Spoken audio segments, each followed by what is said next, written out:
कल तक तो मुझे कुछ भी नहीं पता था, समझी तुम? अब तो सब जान गए हो ना, तो बताओ अपना इरादा।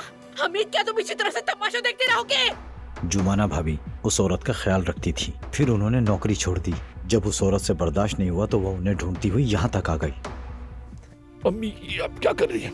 अगर तुमने सब्र ना किया तो ऐसे ही अपनी सांस रोक बैठोगे। अभी इन बातों को रहने देते हैं। मुझे फिलहाल अपने जहन को रिलैक्स करना है।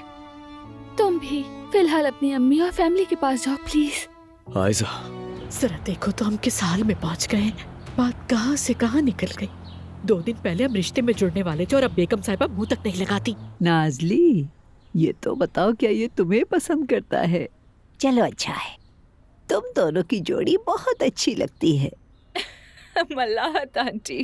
खालिदा आंटी और मेहमद भाई आए हैं। आपको देखना चाहिए, ऐसी अदाकारी कर रहे हैं जैसे कुछ जानते ही नहीं हो। गोलमोल अंदाज में अपनी बाबा को शर्मिंदा कर रही हैं। अपनी बेटी को तकलीफ और परेशानियों से बचाने के लिए ही ये सब मैं कर रही हूँ। बताएं क्या सही कर रही हैं आप?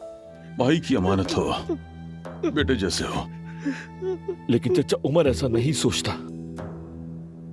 और आगे क्या होगा? अच्छा तो तुम मुझे आजमा रहे थे। तुम्हें मुझ पर जरा भी भरोसा नहीं था।